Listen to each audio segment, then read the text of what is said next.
Hey, welcome back to No Hype Beer Review. If you just want the beer review, you might want to fast forward a little bit. About to get my soapbox for a sec. I'm gonna go see Black Panther tomorrow, which I'm crazy excited about. I'll probably post this the day after I see it, just on how the videos line up that I have already recorded. I'm about to catch up on my Black Panther comics. So I have two to get caught up on the current run, and trying to think of the right beer to drink. Yeah, I got my Civil War shirt on because I got Black Panther over here, and just caught up on the movie. Well, not, yeah, I guess caught up is the right term. And Watched that again the other day, the introduction of him. And It is Black History Month, and I'm a big history guy. And I was thinking, well, yeah, something from Brooklyn would make a lot of sense. Yeah, it's got black in the title, not why I did it. Obviously, Garrett Oliver is an institution in the craft beer industry, and not just for being a man of color in the craft beer industry, but just what he's done. Probably have no idea. The book I set these on to prop them up for the videos is the Oxford Companion for Beer that he edited. I've read a couple of his books, well, at least one book of his, and just what he's done with the pairing of beer with food and giving that agency, and not just wine is like the go-to food thing for in terms of drinks, and it just seemed like such an appropriate beer to give him a shout out. I like to see more diversity in craft beer.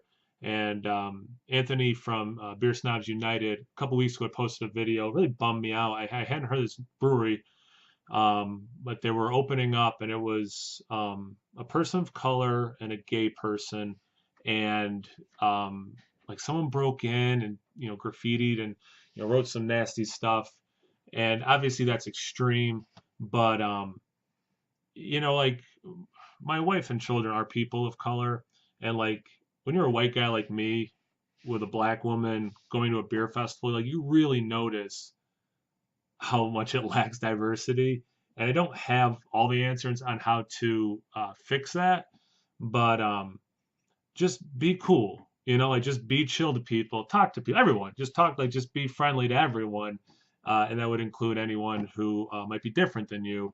And yeah, when he posted that, and then I read up on it online, it really, really bummed me out.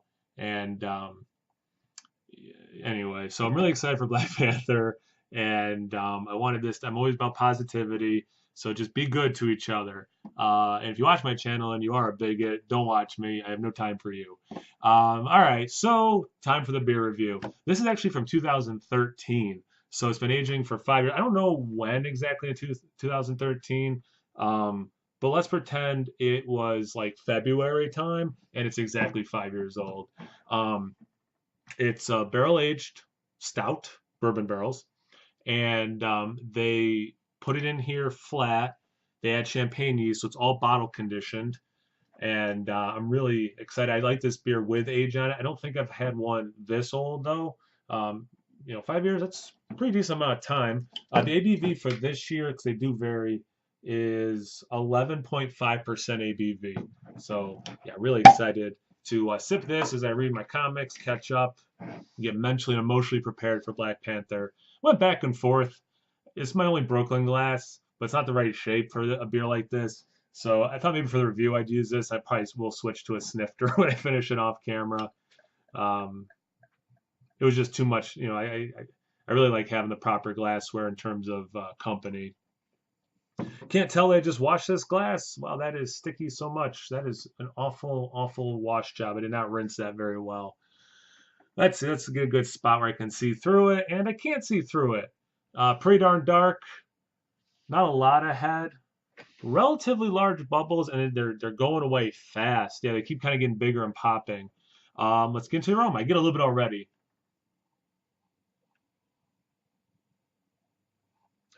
Definitely smells apart. It's kind of funny to think about, 2018 standards for this kind of a beer, that ABV relatively low for some of the stuff I've been drinking of this style.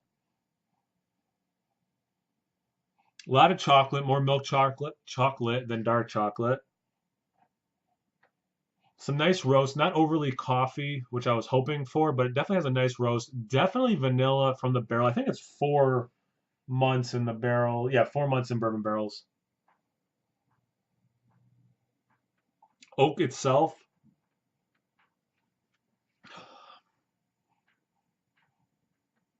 a little bit of a berry note. The aroma is good. I'm gonna say it's almost like dead center. It's not upper echelon, but it's really not bad or low. It's about dead.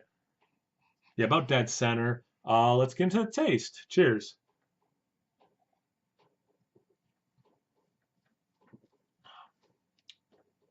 You get more of the berry up front than you do in the nose, which is interesting. Like that dark fruit, the berry. I get some like kind of like really nice blueberry, blackberry notes.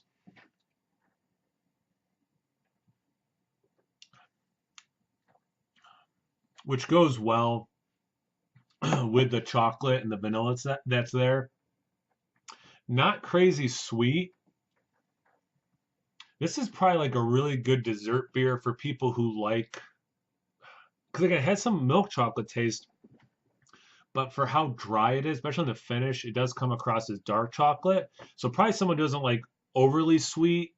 Kind of makes me think of like a couple times in Europe where I had like brownies or a chocolate dessert, like a cake, and it wasn't very sweet by American standards. It's kind of like that. If you like that, just a kiss of sweetness, but it really is more of the flavors of chocolate, not quite cacao, but of chocolate. The vanilla from the barrel is awesome. Little bit of coconut, real little.